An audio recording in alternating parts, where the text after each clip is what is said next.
The former Labour minister and crossbench peer Frank Field has died at the age of 81.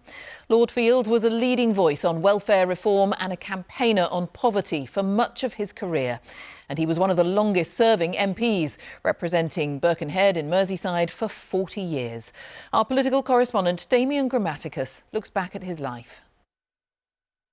His was a life dedicated to social justice, a man of kindness and compassion. Frankfield was for 4 decades an MP, his life's work helping the most marginalised and struggling.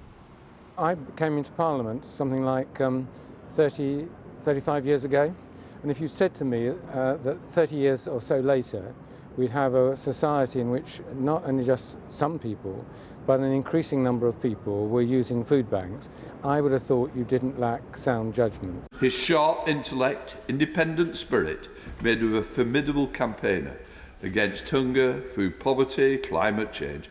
His work helped create child benefit and later paved the way for the minimum wage and free school meals. In a statement, his family said Frank was an extraordinary individual who spent his life fighting poverty, injustice and environmental destruction.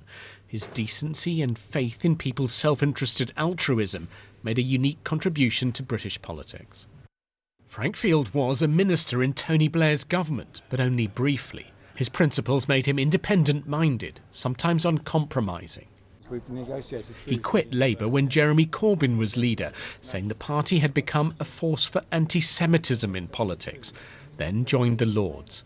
We need more Frank Fields. They're the grit in the oyster. I loved Frank, and I think he did a terrific job, both for his constituency and raising issues, often cutting-edge issues, which were controversial. Frank Field praised today as a man who made a unique contribution, softly spoken, generous, one of Parliament's nicest people.